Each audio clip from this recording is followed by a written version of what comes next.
Something's shifting inside you, and you can't quite name it. Neville Goddard spent his life teaching that before life transforms on the outside, consciousness transforms on the inside. And there are specific signs, quiet internal markers that signal you're standing at the threshold of your greatest chapter yet. Most people miss them because they're waiting for external proof. But the real evidence is already here. Let's discover what your inner world is already telling you. Old desires suddenly feel empty now. There's a peculiar phenomenon that happens right before a major life shift. Things you wanted desperately just months or even weeks ago suddenly lose their appeal. Not because you've given up or become cynical, but because something in you has outgrown them. You look at goals you were chasing and feel nothing. Or worse, you feel confused about why you ever wanted them in the first place.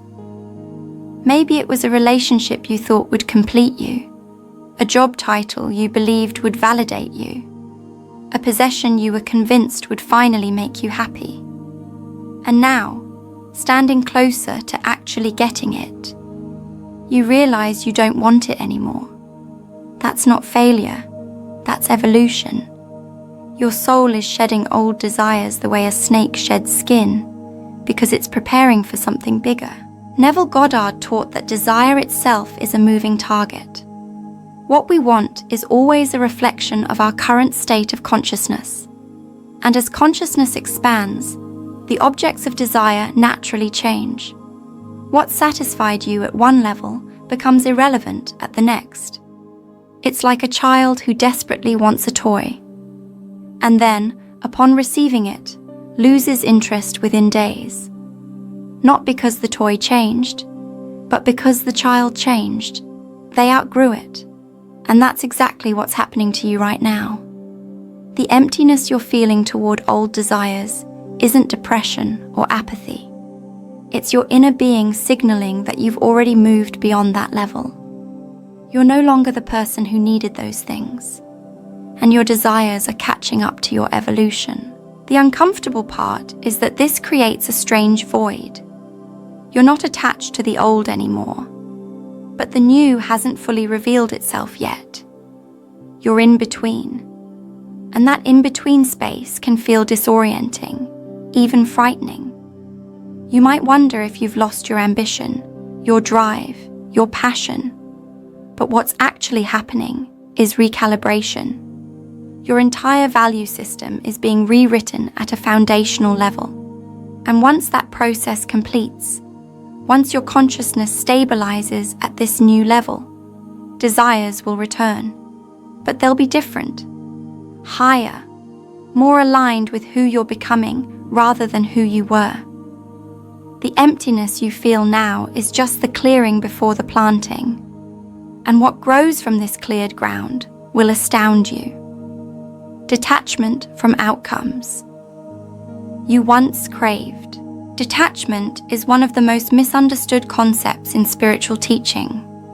People think it means not caring, becoming cold or indifferent, giving up on what matters. But true detachment is something else entirely. It's caring deeply while simultaneously releasing the need to control how things unfold. And when this state begins to arise naturally, not because you're forcing it, but because something in you has shifted, it's one of the clearest signs that you're about to enter a completely different reality. You still have preferences, you still have hopes, but you're no longer white-knuckling life, desperately trying to make things happen according to your timeline and your specifications. There's a looseness now, a trust, a willingness to let life surprise you. This detachment often shows up in surprising ways. You stop checking obsessively to see if something has manifested yet. You stop interrogating every sign and symbol for hidden meaning. You stop trying to force conversations, manipulate circumstances, or push people into giving you what you want. Not because you've given up hope, but because hope has transformed into knowing. and knowing doesn't need constant reassurance. It doesn't need evidence. It just is. You find yourself saying things like, "It'll work out," or "Whatever happens is fine," and actually meaning it. Not as spiritual bypassing, not as resignation, but as genuine trust in a process that's bigger than your small self's ability to orchestrate. And that trust, that's the frequency where miracles happen. What's fascinating about this stage is that the moment you stop grasping, things start moving toward you. Not always immediately, and not always in the form you expected, but they move, because the universe responds to energy, not effort, and grasping, forcing, controlling. Those energies actually repel what you're trying to attract. They signal lack, desperation, distrust. But detachment, true, easeful detachment, signals abundance. It says, "I already have what I need. I'm already complete. And whatever comes is just an added gift." That's magnetic. That's the state Neville spoke of when he talked about living from the end, not straining to get there, but resting in the knowing that you're already there. And when you can hold that state, life reorganizes itself around you with astonishing speed. Inner knowing stronger than external proof. There's a shift that happens in consciousness when you're on the verge of breakthrough. And it's this. You start trusting your inner knowing more than you trust external evidence. Normally, we look to the outside world to tell us what's true. We need proof, validation, confirmation from others, or from circumstances before we believe something. But at this stage, something flips. You know things without knowing how you know them. You feel certain about outcomes that have no logical basis for certainty yet. And most remarkably, the absence of external proof doesn't shake you the way it used to. You can look at a situation that appears completely contrary to what you're claiming and still hold your vision steady. That's power. That's mastery. And that's the state from which all creation flows. Neville Goddard built his entire teaching on this principle, that consciousness is the only reality, and everything external is just a reflection of internal states. So the person who's truly ready for transformation doesn't need the outside world to change first before they change their consciousness. They change their consciousness. And then wait patiently, expectantly, knowingly for the outside to catch up. And during that waiting period, which can be days, weeks, or sometimes longer, they hold steady, not through gritting their teeth and forcing belief, but through a deep, quiet, unshakable knowing that what they've claimed in imagination is already done.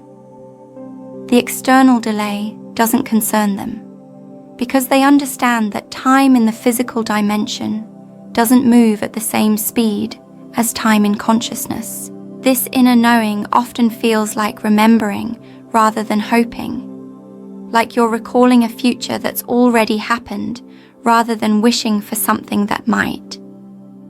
And when that feeling arises, when you catch yourself thinking about your desire not as, "I hope this happens," but as, "Oh yes, that's already done," you're in the exact state that precedes manifestation.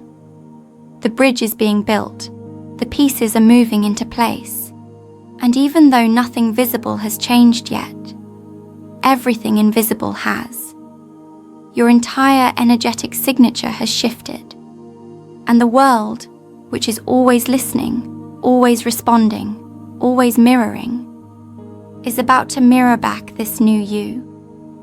The you who knows, the you who trusts, the you who's already living from the end. And inner knowing is just the beginning. Ahead in this video, we'll explore how old patterns suddenly lose their grip, why calm in chaos is actually a superpower, and the silence that always comes right before everything changes. The signs are unmistakable, and you're living them right now. Stay close, past patterns losing their grip completely. One of the most frustrating aspects of personal growth is how persistent old patterns can be. You think you've moved past something, healed it, released it, and then it shows up again. The same trigger, the same reaction, the same cycle playing out with different people or different circumstances, but the same underlying dynamic. And each time it happens, you wonder if you've made any progress at all. But here's what most people don't realize. Patterns lose their power gradually, layer by layer, until one day they just don't work anymore. And when you reach that day, when you encounter a trigger that used to completely derail you and you feel nothing, or you respond from a place of calm awareness instead of reactive chaos, that's a massive sign. That's your consciousness announcing that it's moved to a new floor. And what haunted you on the old floor can't reach you here. This shows up in practical, observable ways. Maybe someone tries to provoke you with the same manipulation that used to send you into a spiral, and instead of engaging, you just don't. You see what they're doing, you understand why they're doing it, and you choose not to participate. Or maybe you encounter a situation that used to trigger shame, anxiety, or inadequacy. And instead of collapsing into those feelings, you observe them from a distance. You notice them without becoming them. That's liberation. That's the fruit of all the inner work you've been doing, even when it felt like nothing was changing. The pattern hasn't disappeared from your life necessarily. The trigger might still show up, but your response has fundamentally altered.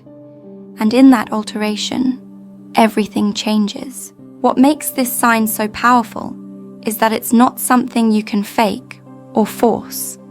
You can't make yourself stop reacting to old triggers through willpower alone. That just creates suppression, which eventually explodes. But when the pattern genuinely loses its grip, when you're free without effort, that's evidence of deep structural change in your consciousness. Something that was wired in you, often since childhood, has been rewired. And that doesn't happen unless you're transitioning into a fundamentally different version of yourself. Neville would say you've shifted into a new state. And states determine what you experience. When you're in a state of victimhood, life brings you situations that confirm victimhood. When you shift into a state of empowerment, suddenly, the same situations that used to victimize you become opportunities for strength. The external hasn't changed. You have. And that change is irreversible. Feeling calm, despite outer chaos. The world might be falling apart around you, and yet inside, you're strangely okay. Not in denial, not pretending everything's fine, but genuinely, deeply calm in the center of the storm. This is one of the most paradoxical signs that you're entering your best stage. Because logic says you should be panicking.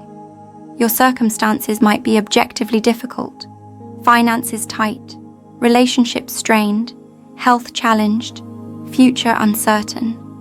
And yet, there's a peace that doesn't make sense, a knowing that you're held, a trust that this chaos is actually orchestrating something on your behalf.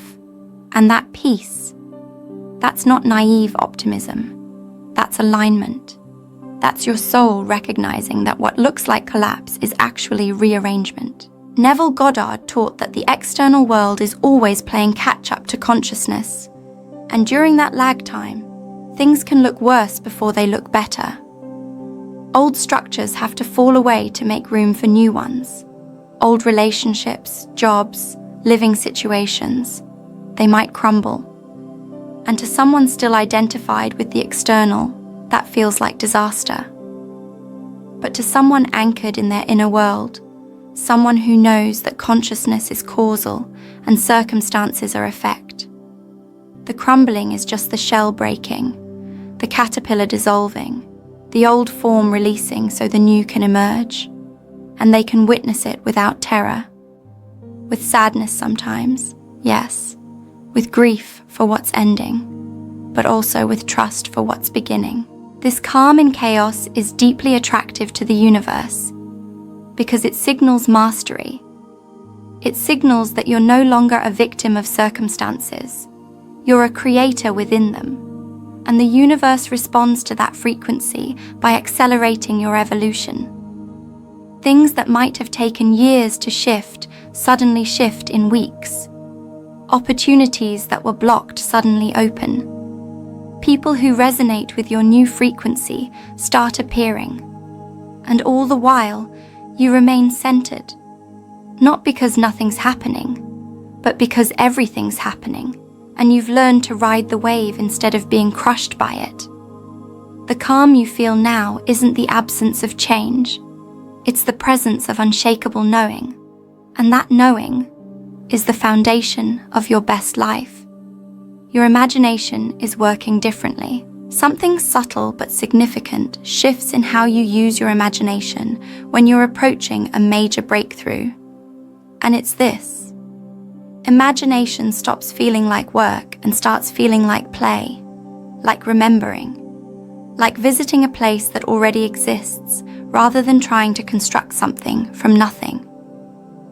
Neville Goddard placed imagination at the very center of his teaching. He called it the divine creative power, the only tool we need to reshape our entire reality. But most people approach imagination with strain. They try so hard to visualize, to feel, to convince themselves of something they don't yet believe. And that effort, that's the problem. Because true imagination isn't effort. It's effortless. It's natural. It's the most relaxed thing you can do. And when it starts to feel that way, when your imaginal acts become something you look forward to rather than a discipline you force, you've crossed a threshold. What changes is the quality of the experience. Instead of mentally rehearsing a scene while your mind wanders and doubts creep in, you slip into the scene so fully that for those few moments, it's more real than the room you're sitting in. You hear the sounds. You feel the textures.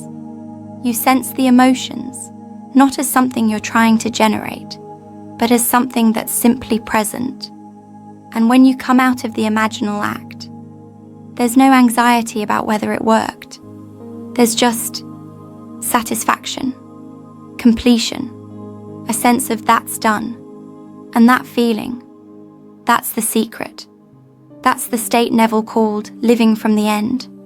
Not hoping for the end, not waiting for the end, but experiencing the end now in imagination, so completely that your entire being accepts it as fact. The shift in imagination often accompanies a shift in how you think about the future in general. You stop living in perpetual anticipation, always focused on when things will finally be different. Instead, you start living as if they already are different, not in a fake-it-till-you-make-it way, but in a genuine, embodied way.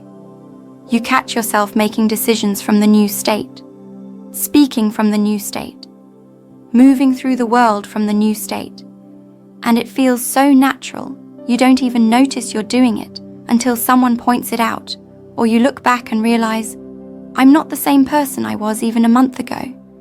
That's the power of imagination working at its highest level. It's not creating your reality. It's revealing the reality that already exists in a higher dimension and pulling it down into this one. People and situations naturally falling away. There's a purging that happens before expansion, and it's not always gentle. People you thought would be in your life forever start drifting away. Jobs that once felt secure suddenly become untenable. Living situations that were comfortable become suffocating. And at first, this feels like loss, like everything's going wrong, like you're being stripped of your support system right when you need it most. But what's actually happening is, you're being freed. Consciousness can't expand while clinging to what matched the old frequency. and the people, places, and situations in your life right now. They're either resonant with where you're going, or they're not. The ones that aren't have to go. Not because they're bad, not because you failed, but because energetic alignment is non-negotiable, and the universe is ruthlessly efficient about clearing what no longer serves. This falling away is often the most painful part of transformation, because we're wired for connection, for stability, for the familiar. And watching relationships end, watching opportunities dissolve, watching structures you built your life around crumble, it triggers every abandonment wound, every fear of being alone, every doubt about whether you're making a terrible mistake. But here's the truth. What's falling away is making space, and the space is necessary. You can't fill a cup that's already full. You can't invite new people into your life while clutching desperately to the old ones. You can't step into a new reality while dragging the old one behind you. The falling away isn't punishment, it's preparation. And on the other side of it, there will be new connections, new opportunities, new structures that match who you're becoming. But you have to let go first. What makes this stage bearable is recognizing that the falling away isn't random. It's intelligent. It's precise. The universe knows exactly what needs to go and what needs to stay. And often, the things that stay, the relationships that survive the purge, the structures that remain standing, they transform too. They deepen. They become more authentic. Because they're no longer based on who you were pretending to be. They're based on who you actually are. And that's a far more solid foundation. So yes, the falling away hurts. Yes, it's disorienting. But it's also one of the clearest signs that you're shedding an old skin. And what emerges will be more beautiful, more powerful, more aligned than anything you've left behind. Unexpected clarity about your true self. There are moments in life when the fog just lifts and you see yourself clearly for the first time. Not the self you've been performing, not the self that others expect you to be, but your actual self. The one beneath all the conditioning, all the adaptation, all the survival strategies you developed to navigate a world that didn't always feel safe. And when that clarity arrives, and it often arrives suddenly, unexpectedly, in the middle of an ordinary moment, it changes everything. Because once you see who you really are, you can't unsee it. You can't go back to the old stories. You can't keep pretending to be smaller, quieter, safer than you actually are. The truth has been revealed, and truth demands expression. This clarity isn't intellectual. It's not something you figure out through analysis or therapy or reading the right book, though those things might have contributed to the groundwork. It's experiential. It's felt. It's a sudden, visceral recognition that lands in your body and shifts your entire orientation to life. You might realize, all at once, that the thing you've been ashamed of your whole life is actually your greatest gift, or that the path you've been forcing yourself down because it seemed responsible is completely wrong for you, or that the version of success you've been chasing was never yours. It was borrowed from family, culture, fear. And in that realization, there's both grief and liberation. Grief for the years spent lost, liberation in finally being found. What's remarkable about this kind of clarity is that it doesn't come with a detailed instruction manual. It doesn't tell you exactly what to do next or how to restructure your entire life around this new self-understanding. But it gives you something better. It gives you a compass, a felt sense of what's true and what's not, what aligns and what doesn't. And from that point forward, every decision becomes simpler. Not easier necessarily, but simpler. Because you're no longer choosing between 100 different paths. You're choosing between what honors this truth and what betrays it. And that clarity, that inner authority, is the foundation of everything great that's about to unfold in your life. You've found your center, and from center, all things become possible. Time feels different than it used to. One of the strangest signs that you're transitioning into a new stage of life is a shift in how you experience time, and it's hard to describe to someone who hasn't felt it.